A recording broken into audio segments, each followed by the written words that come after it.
Welcome to the Long Only Podcast. I'm Doug, adjusting my headphones, He's Doug. and he's Gerry. Gerry, how you doing? That out. Yep. And now that we got done playing our little game of Grover's near and far with the microphone so we can get the exact right head positioning on our fancy new recording. Right, for some reason, but you have a much bigger head than I do, so I guess that's what. This is true. The Connolly men have large heads. It didn't before we had these old satellite dish microphone covers, but now we've got these smaller, sleeker ones. But it doesn't matter what you get. My head's going to poke out to the side. So At some point, I'd really like to have a discussion about Wrigley's, but not today. okay. A great American company. Anyway, go ahead. Gerry, I have a follow-up, an important follow-up to last week's episode. Yes, please. I can't remember what we were discussing. We were discussing life insurance, and I was showing off my needle marks from my life insurance exam. Right. You're looking at someone who got approved. I am ultra premium in terms of my health, Gerry. Yeah. Wow. Meaning it's cost you a fortune because you're so unhealthy? No, I'm saying that I'm So healthy that so healthy. the premium. Exactly. I'm so healthy, I determined I don't need the insurance because I'm going to live forever. There you go. So that's the follow-up. So I already, just again to be clear, I already had insurance. I'm buying more insurance because I'm so incredibly responsible. And because you follow directions. And because I had fewer kids the last time I really took a hard look at my insurance picture. Gerry, we're gonna just really quick maybe address the market. The market continues to go up. We won't belabor the point. Right? I'm sorry, say that again. I missed it. I said the market continues to go up. We won't belabor the point. No, we don't need to belabor. There is the inflection continues though. It continues. There is a change in the market, even though the market, all 7 companies, it has been going up.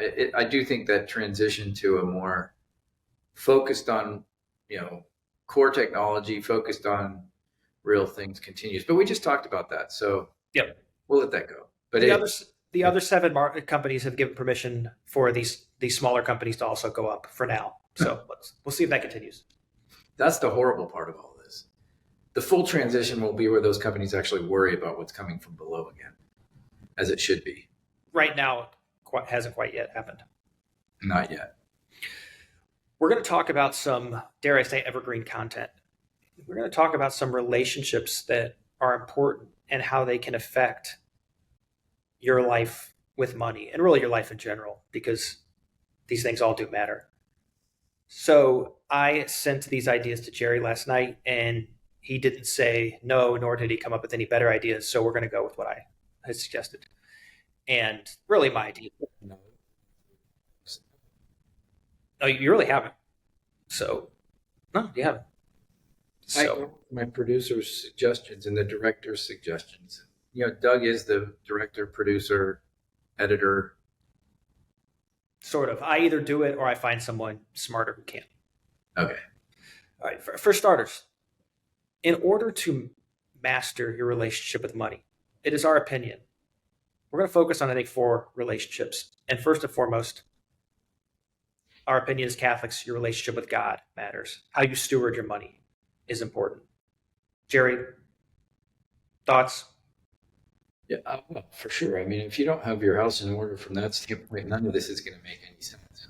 I mean, I wouldn't say jokingly, but we've made reference particularly in difficult times that, you can't take it with you. That's a joke, right? I mean, you can't. It's actually not a joke. But, I would say this. Some of putting it in a positive light, some of the most enjoyable people to deal with are people who have a very good connection with their faith. I will never forget, and name will remain unnamed, but it's a good thing.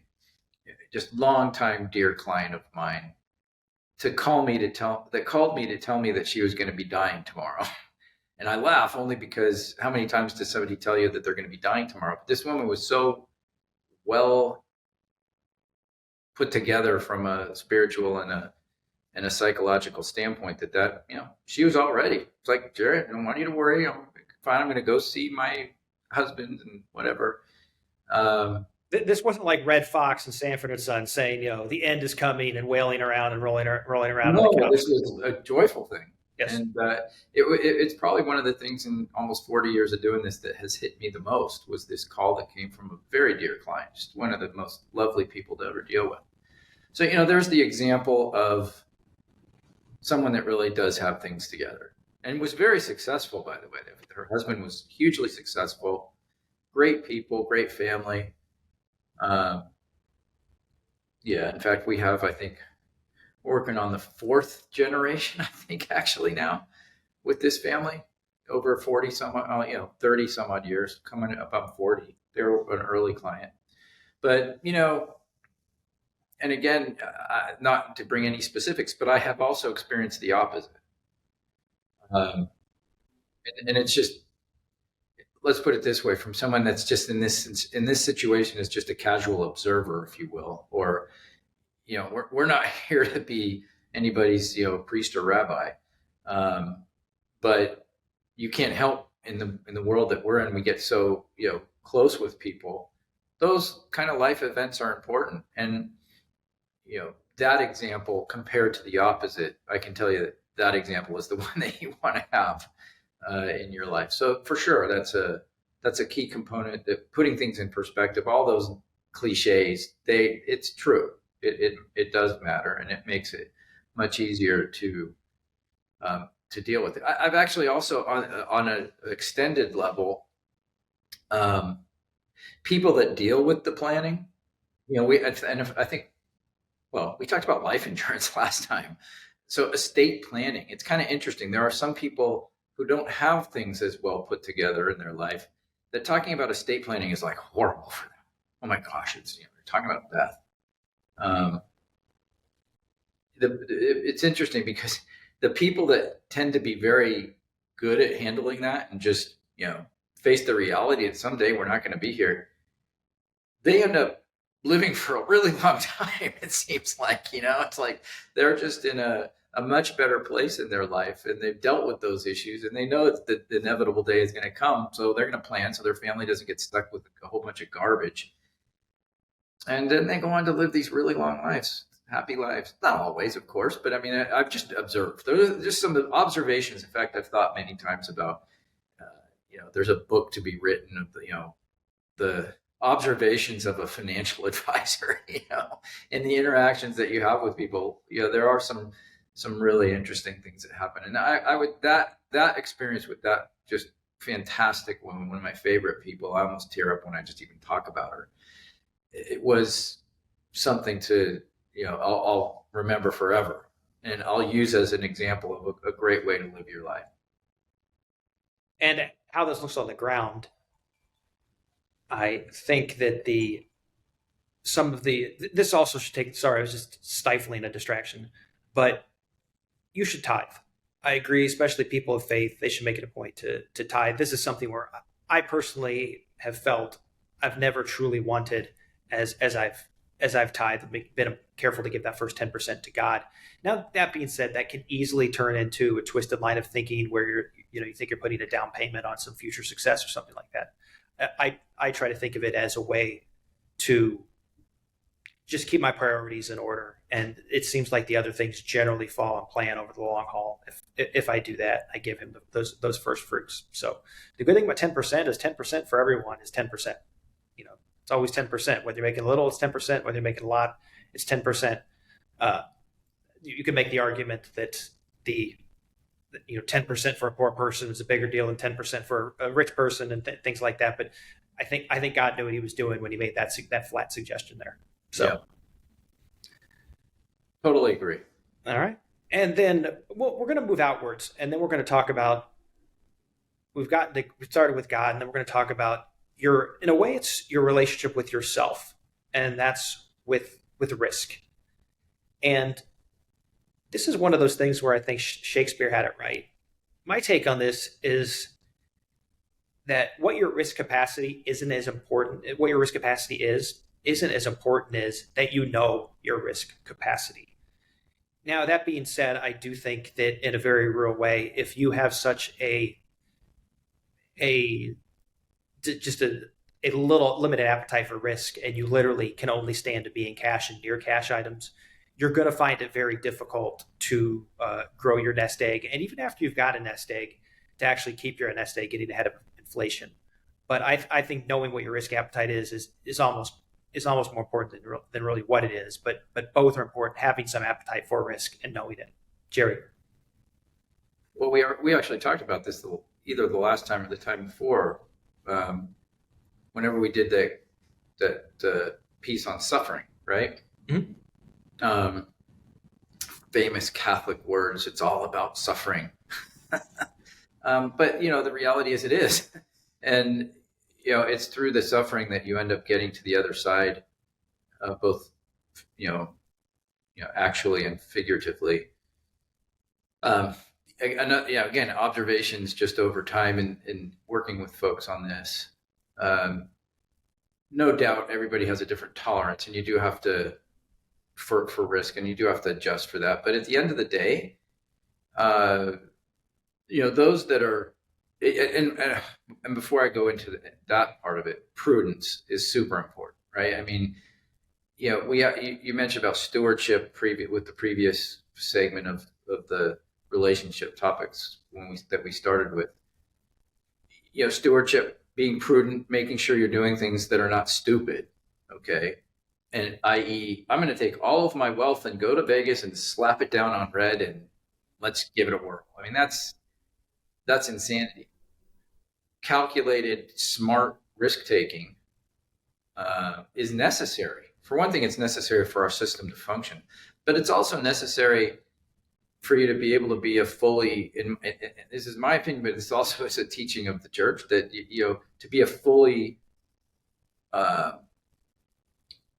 well-rounded person, you're taking on, you're embracing these things out there in the world that might present you with discomfort and uncertainty, and embracing those things, facing them, charging forward, and it just makes you that much better for it. And you're going to have your share of losses, but hopefully, if you're smart about it, you're going to have your share of gains, enough so that as time goes on, and I think time is so important in this, the one thing that we can't really get back, you will find that if you approach things that way, from an investment standpoint and any other aspect of life, that you'll find success. You will find a degree of success. And this has definitely been something I've observed in people too, similar to the story with my lovely client, is also those that are just completely uptight all the time, about volatility / risk / uncertainty. They don't tend to be the happier people in the client base. Ones that do embrace it or do understand it and do roll with it, they end up being very calm and cool and collected and ultimately successful. So yes, I think it is important to be able to understand yourself and know where your limits are. But I would challenge that, this world, and we have a saying in our faith that, you have to be in this world, not of this world. And by being in the world, that means you have to play the hand that you've been dealt and act accordingly. And you're not going to be able to get a guaranteed set of results. That's just all there is to it. In fact, the attempt to try and do that is what I would call Marxism. Socialism, communism, call it what you want. It's trying to come up with an outcome where everything is equal. Well, it doesn't. The world just doesn't work that way. And so that's being of the world as opposed to being in the world. In the world is recognizing what the ultimate end goal is, which is your salvation. The goal while you're here is to steward these assets the best you possibly can. Steward yourself the best you possibly can. This is something that's probably a little controversial, or some people would take exception to this. And this isn't, there are people that handle risk perfectly fine that wouldn't agree with me. But to hear me out, I think that this incessant desire, and our industry, I think, is guilty of pushing this on people. This incessant desire to retire is really a problem, because what we've basically told people is that this is all just about working and getting to a point where you then and get earning enough so that you can get to a point where you can do nothing, or you can just not have to have those kinds of challenges on a regular basis. And another observation I would have is a lot of people who really pushed hard for that, then they get there and they're unhappy. Some of the happiest people I know are ones that continued working in some format. Now, maybe you change your career, maybe that you do something totally different, but you're still working. You're still facing challenges on a daily basis, and striving, having goals that are pushing you to some extent. Not that you need to be pushed to the limit of stress and anxiety. It's also a problem, but that you are still challenging yourself, putting yourself in a position where it's not just sitting back and doing nothing. And I think, the part of being of the world is succumbing to that tendency to want to get to where you can completely give up and disengage, and no longer, all I have to do now is just sit back and the proverbial play golf. And don't get me wrong, as you know, I love playing golf, but You do love to play golf. the only thing I would ever be doing all day long, it just put me out the pasture and put me down, for that matter. I mean, it's just, that would be ridiculously Well, that's boring. kind of what golf is, putting you out pasture. You're kind of out on a pasture, right? Yep. Yeah. So, in fact, I find folks that are very into golf, it's a very good, it's another topic we can have, how golf relates to investing and life. People who are very good at and play a lot that I know are also super active in business still. And they still find a way to, they take that time to go out and perfect their game, and you'll never perfect it. It's like if you think you're going to be able, you're going to be completely satisfied with your golf game ever, that's another exercise in learning. It's that you won't be. So get used to it. Get over it. Another topic. Topic. Next one. We have the relationship with your spouse. Gerry, I've been told divorce is expensive. Oh my goodness. I unfortunately have seen that. Yes, and that is true. In a way, I'm glad it is, because that could be the only thing that keeps our wives around. So, yeah, it's very expensive. Not only that, it's just, strife in family in general is expensive. It's taxing. When we talk about the challenges of daily life and work and what have you, boy, throw family disruption into the midst, and it's even more difficult. And I have for sure seen that. I mean, I can't tell you how many, in our business, we are often, quasi psychologists, or at least therapists listening to, the plight of the client who's going through, God knows what challenge that it might, and oftentimes is family related. It's very sad.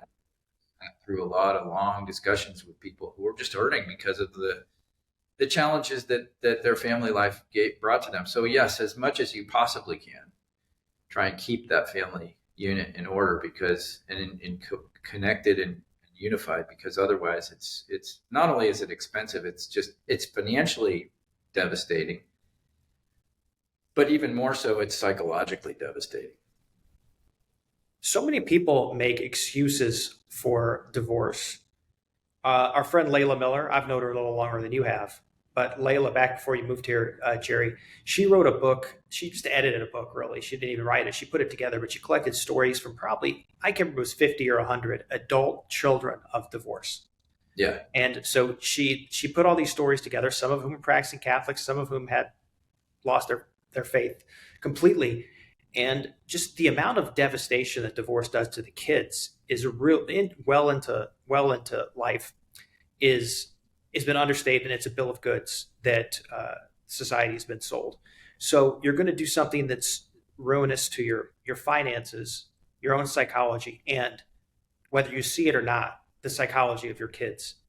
Don't take such decision lightly. And furthermore, don't take the decision to enter the marriage lightly. That's where these things often go wrong, is the fact that maybe the decision was entered lightly to begin with, and you backed yourself into a bad situation where you're starting behind the eight ball. Yeah, I've heard. I don't remember if this. I think I heard this from a client, and maybe you'll correct me and say this was something that's probably been thrown about many times. But an older gentleman speaking to the younger generation, who asked, how did you and Grandma stay together 60 years? The answer was, well, when we got married, it was, or no, how do you say? He said, today, people expect that one partner is going to give 50%, the other partner is going to give 50%. In our day, we both gave 100%. And I thought that was pretty solid thinking, and maybe is something, a little bit of a difference between, maybe 100 years ago or 75 years ago versus today, and maybe even in the last 50 years or 60 years or so, where the divorce rates have just gone through the roof. It's not like marriage is like an account that was intended with marriage in mind, the joint tenants with rights of survivorship. With joint tenants with rights of survivorship and that type of account, you don't own 50% of the account. You each have entire access to the entire account. You're each 100% owners. Mm-hmm. Same thing with marriage. You each have to take 100% ownership of that marriage. So for sure, but I think the 50-50 is kind of more what people think. Well, kind of like it needs to be equal in this sense of there's a zero sum game kind of thing, and I'll do the lawn and the cleaning the garage and the dishes, and you do the cooking and the cleaning and and it's like, it doesn't. It's this balancing in the context of, I'm not going to do it all. You're not going to do it all. We're going to do our half. And I think that's what this man was trying to convey. Now, maybe you can tell me you've heard that somewhere as well, but I thought that was pretty good, and a good way of looking at married life and family life in general. Not for other places. Yep. So divorced. Don't get divorced, and don't marriage. But please don't. Don't. It's expensive. It's very expensive. And it makes us have to have therapy sessions we don't want to have. Yes. And you don't want to be, one of the things I've found is there's no real good time especially once you have kids, to get divorced, because I know people have said, well, we'll do it after the kids are grown or whatever. It would seem to me that would be if my parents were to get divorced now, which it's not going to happen, wouldn't happen, no chance of happening, it would essentially turn my entire life into a lie in some form or fashion. So it would pull the rug out of your adult kids in a way that could be entirely different and maybe even worse than if you did it as a kid. So it's just awful to do to children. Again, I'm in a happy marriage. So, I mean, my wife may not be in a happy marriage, but I'm in a happy marriage. So, well, we know she is saint-like. Exactly. Very long suffering. But I'm in a happy marriage, so I know when you're in the thick of it, it's always different. I'm not trying to throw stones. I'm trying to save people from themselves. So, but ultimately, that's God's job. Gerry, our last relationship we're going to talk about is the relationship with the world at large, friends, your network, social capital.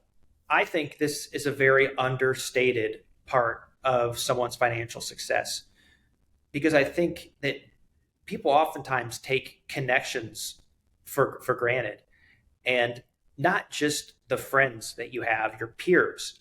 But one of the things I think people do is they overlook the relationships with both people above and below them, whether it's mentoring younger people or finding older people to be mentored.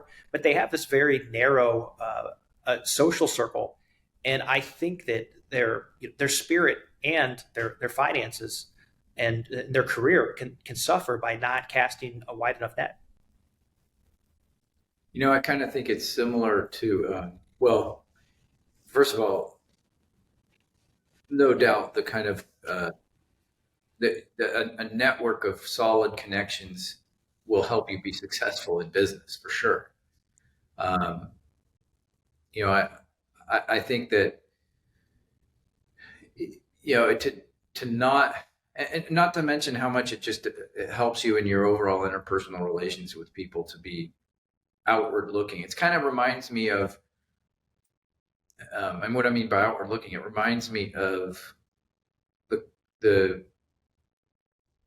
the way business can and should and really is approached. Like entrepreneurship is not what can I do that I can build that can bring me some great financial reward, but our friend George Gilder has talked about this. Every entrepreneurial endeavor begins with somebody saying, "What can I create that others want or need?"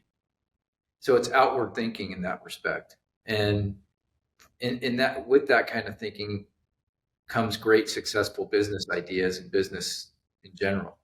Same thing with developing relationships via a network or your connections in business is not be thinking about, well, you know, I need to belong to this club and this board and that board because of what it will do for me from a business standpoint, but more, how can I help this other guy? You know, the people who really have successful connections and a successful network are people that are outward thinking. They're not, yeah, it's a little bit like what we were talking about in the first segment. To be outward looking and not putting yourself first necessarily will ultimately come back to you in the form of rewards in your business. Because if your first thought in a networking kind of relationship is, or if your first, better yet, forget the thought, that comes first, okay, but then the action is to physically interact with somebody, to learn about what they do, and genuinely make them believe because it's true that you're trying to help them. You know, that, you know, tell me about your business and, you know, how might I be able to help you in what you're trying to do or what you're trying to accomplish, whether it's a business or a nonprofit or whatever it might be. I think that that's something that people I've seen who have been really successful with networking. That's how they do it. And that I think that keeps you honest. It keeps your soul in line with what's right, and ultimately ends up coming back to you tenfold or hundredfold with respect to you're thinking of them first, and you know, somewhere along the line, what's going to happen is they're going to think, wow, oh, somebody wants to have this particular service or product. I know Doug, who's in that business. I'm going to have this person go talk to Doug because Doug's a good guy. He's helping me in my business, and you know, here's a way for me to help him. I think that that's something that maybe is not as understood out there in the networking world. Oftentimes, it's more about, oh, I just got to go meet people, push my card in front of people, and what have you. You know, you've got to play the long game with that. And Jordan Peterson has some excellent advice. One of the reasons he's so critical of the millennial progressive mindset is that there's this tendency to save the world when your own house isn't in order. So that being said, that I think that needs to underpin the advice I'm about to give. But sometimes the best thing you can do to take care of yourself, paradoxically, is to look after the interests of others and to help them out, and without thought as to how you're going to immediately gain. That's exactly what I'm saying about entrepreneurship. Yep. I mean, you can't have a business unless you're thinking about what it means. I don't know that any business has been successful by being completely inwardly focused. I don't know how that would work. Whether it's a service or a product, you're building a product that other people are going to need and want. And you know, as George Gilder also has said, profit is the index of altruism. So the more profit you make, the more you're actually helping people to you know, do what it is that they want and need to do. So for sure, that can be translated into, you know, building community, building connections. You know, the term connections and networking, it almost has a negative connotation, but you turn that into the reason you're doing this is to just be a valuable citizen of the world, if you will. or let me correct myself on that. A valuable citizen in the world, not of the world. Makes sense. Any other party thoughts, Gerry, as we get out of here? We're coming up on half an hour. No, that's good. I think we've touched the right topics. All the meta lessons you need to learn for success in 2024. Please remember to go view our website, taleofforgotten.com. Also Instagram, taleofforgotten.invest. Our email is longonly@taleofforgotten.com. And you can find us on YouTube as we get our channel up and running there. Please like and subscribe if you're viewing this there. And Merry Christmas, of course. And until next week, I'm Doug. I'm Gerry. Thank you for joining us on the Long Only podcast. Also, the next time you hear this, Gerry will probably be a grandfather. Well, yeah. So prayers for that. He's already a grandfather, but you know what I mean, actually. Out of the oven. So prayers for that, and Merry Christmas and Happy New Year.